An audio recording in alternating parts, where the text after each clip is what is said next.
Central Italy, 396 BC. The city of Veii burns.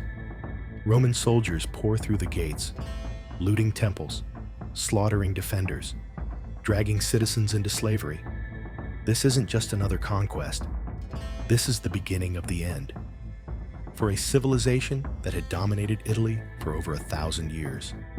The Etruscans, a people so advanced, so sophisticated, that they turned Rome from a collection of mud huts into a proper city. They gave Rome its alphabet, its architecture, its infrastructure, its religion, its government, its military tactics, its love of spectacle and sport. Everything that would make Rome great, the Etruscans taught them. And then, the student destroyed the teacher. Systematically, city by city, over 2 centuries, until nothing remained but ruins, and a language so dead that even the Romans couldn't read it anymore. Here's what they don't teach you about the Etruscans. They weren't just another Italian tribe that Rome conquered. They were the most advanced civilization in Italy. When Rome was still a backwater village of shepherds and farmers, Etruscan cities had paved roads, aqueducts, massive temple complexes, trading networks stretching from Egypt to Iberia. They were mining iron and copper, forging weapons and armor that rivaled anything Greece could produce. They built cities that still exist today: Pisa, Bologna, Florence, Capua, all founded by Etruscans. A quarter of Italy's population still lives in cities they created. Their influence shaped Roman law, Roman engineering, Roman religion. The toga, Etruscan. The fasces, symbol of Roman authority, Etruscan. Military trumpets used to relay orders, Etruscan. Gladiatorial combat, possibly evolved from Etruscan funeral rites. But despite all this, we barely know them. Their language is a mystery, only partially deciphered. We have thousands of inscriptions, but most are short, repetitive, epitaphs, dedications. Here lies Marcus. I dedicate this to the goddess. We can't read their literature, their history books, their philosophy, because it's all gone.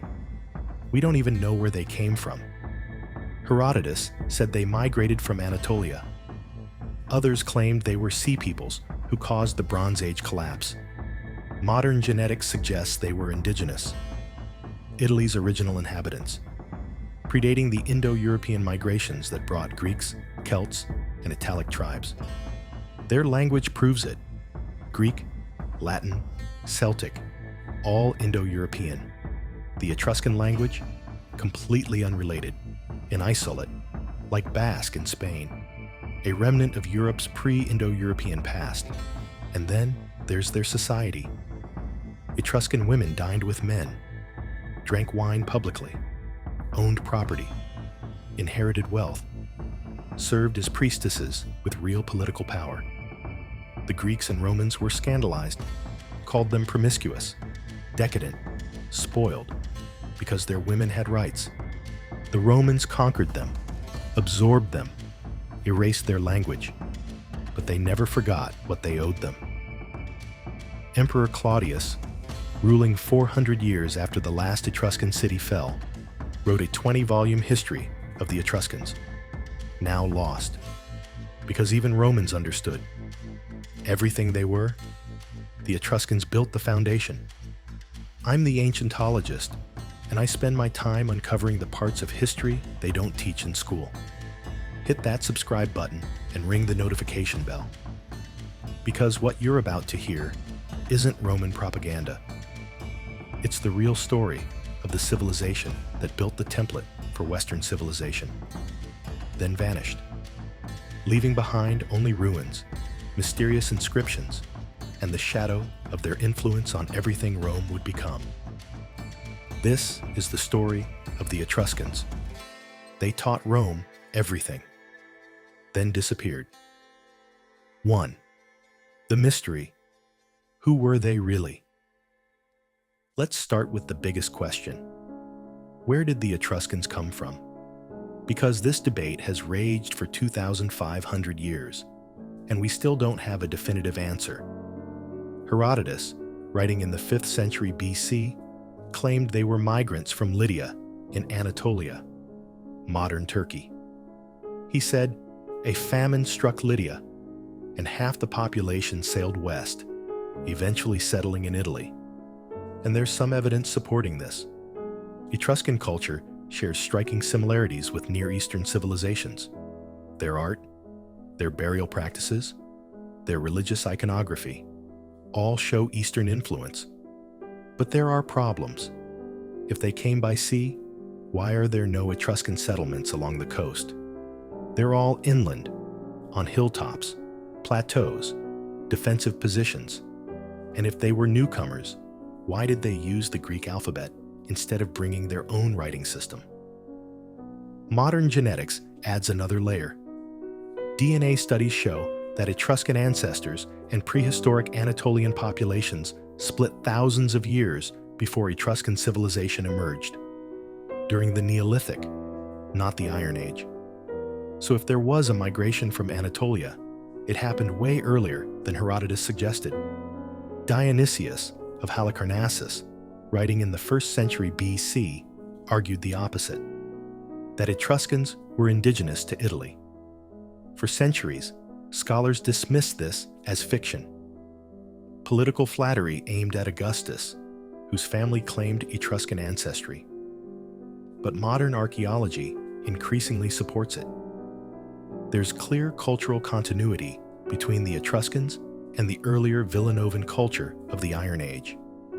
In fact, the only reliable way to distinguish a late Villanovan burial from an early Etruscan tomb: the presence of writing. If there's an inscription, it's Etruscan. No inscription? Villanovan. Everything else is the same. The linguistic evidence is compelling. The Etruscan language isn't Indo-European.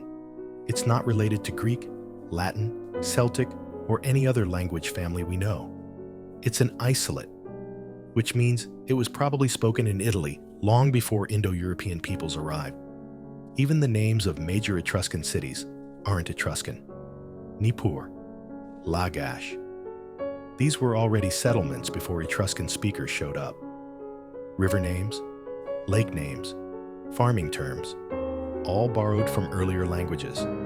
This suggests Etruscan speakers arrived and merged with local populations. So the most convincing explanation? The Etruscans emerged from local Villanovan culture, gradually shaped by contact with Phoenicians and Greeks, possibly intermarrying with them. There's even a Roman legend reflecting this.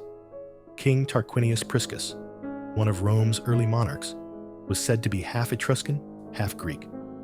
It's no coincidence that Villanovan culture started transforming into what we call Etruscan during the 9th and 8th centuries BC, right when Phoenicians and Greeks first started sailing to Italian shores. Trade brought wealth. Wealth brought urbanization. Urbanization brought civilization. 2. The civilization, how they dominated Italy. Around 750 BC, something remarkable happened in Tuscany. Villages became cities, not gradually, rapidly. Within a few generations, the Etruscans went from living in hill settlements to building proper urban centers, with populations in the tens of thousands. What made this possible? Resources. Tuscany was incredibly rich. Abundant copper and iron deposits, fertile farmland between two rivers, forests for timber, and the Etruscans exploited all of it. They mined metals on an industrial scale, developed advanced metalworking techniques, created weapons, armor, tools, jewelry that rivaled anything produced in Greece or the Near East. And they traded these goods across the Mediterranean to Phoenicia, Egypt, Greece, Iberia, Gaul. This trade brought wealth, massive wealth.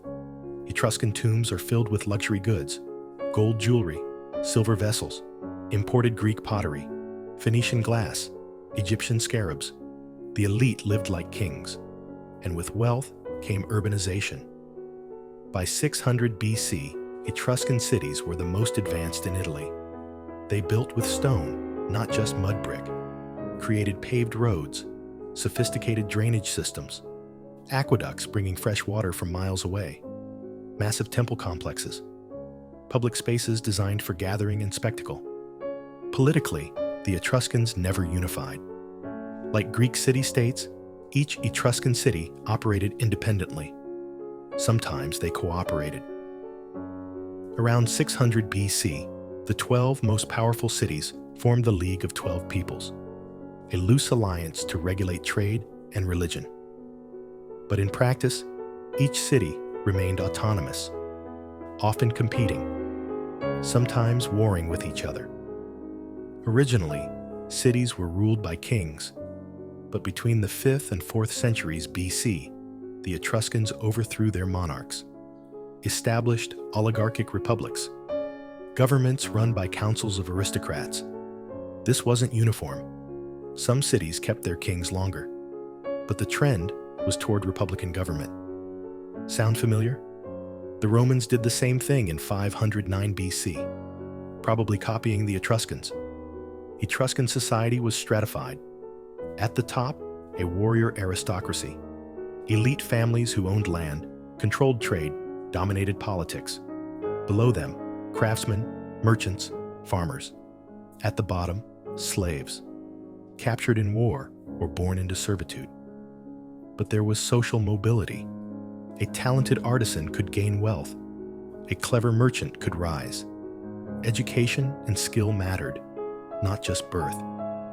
This was unusual for the ancient world, and Etruscan women had shocking freedom. By Greek and Roman standards, they dined with men, drank wine publicly, owned property, inherited wealth, appeared at public events, served as priestesses with real political authority. Greek writers were scandalized, called Etruscan women promiscuous, decadent, because they had basic rights. 3. The culture, religion, art, and innovation. Etruscan religion was complex, sophisticated, and deeply influential on Rome. Their chief god was Tinia, equivalent to Zeus or Jupiter, but not quite the same. Zeus acted impulsively, threw lightning bolts when angry. Tinia, he needed permission from mysterious, secret gods before he could throw lightning. More restrained, more orderly. His wife was Uni, goddess of fertility and childbirth, equivalent to Hera or Juno. But unlike Hera, Uni wasn't jealous or vengeful. She and Tinia had a functional marriage, which says something about Etruscan values. Minerva was goddess of wisdom, war, the arts, equivalent to Athena or Minerva. But unlike her Greek counterpart, Minerva wasn't a virgin. She had lovers, including the Etruscan version of Heracles. The Etruscans were obsessed with divination, reading omens, interpreting signs from the gods. They had specialists. Augurs read bird flight patterns, fulgurators interpreted lightning strikes, and haruspices, the most prestigious, examined animal entrails. The haruspics would sacrifice a black ram, extract the liver, boil it, then study it carefully. The liver was divided into sections, each corresponding to a deity. Any irregularity, spot, growth, discoloration, that was a divine message. The haruspics would interpret it, and major political and military decisions hinged on these readings. No Etruscan leader made important choices without consulting diviners. If the omens were unfavorable, plans were abandoned, no matter how important. This gave priests enormous political power. Etruscan art was extraordinary. Initially, they copied Greek styles. But by the 6th century BC, after Greek refugees from Persian-conquered Ionia settled in Etruria, Etruscan art reached a level comparable to Greece. Their pottery is so similar to Greek that only chemical analysis of clay can distinguish them. They also developed their own unique style, bucero, black ceramic ware that gleamed like metal, created by adding soot to clay. Once fired and polished, it looked like bronze. Elegant, distinctive, uniquely Etruscan. Their metalwork was legendary. Master jewelers creating pieces of stunning delicacy. Tiny gold granules less than 0.5 millimeter in diameter, assembled into intricate designs. Beards on pendants made from hundreds of microscopic gold beads. The skill required is almost incomprehensible. And their tombs, elaborate underground chambers, painted with vibrant frescoes, filled with grave goods, sarcophagi, weapons, jewelry, everything the deceased might need in the afterlife. The tombs were built like houses, covered with earth mounds called tumuli, creating vast necropolises outside every major city. 4. The military, how they fought and expanded. Etruscan warfare evolved significantly over their history. In the Villanovan era, warriors formed the aristocratic elite, bronze helmets and armor, iron spears and swords, fighting on horseback or chariots. Conflicts were small-scale, tribal, focused on honor and individual combat. By the 6th century BC, after contact with Greece, everything changed. The Etruscans adopted the hoplite system, heavy infantry fighting in phalanx formation, protected by cavalry on the flanks. It was devastatingly effective. The same system that made Greek city-states dominant in the Mediterranean. With these armies, the Etruscans expanded dramatically. They conquered territory in northern Italy, the Po Valley, founded colonies on Corsica, dominated the southern coast of the Tyrrhenian Sea, and crucially, they conquered Rome. Around 616 BC, an Etruscan aristocrat from Tarquinia named Lucius Tarquinius Priscus became king of Rome. He transformed the city, built a proper sewage system, created the Circus Maximus, introduced Romans to public sports and spectacle, led military campaigns that subjugated the other Latin tribes.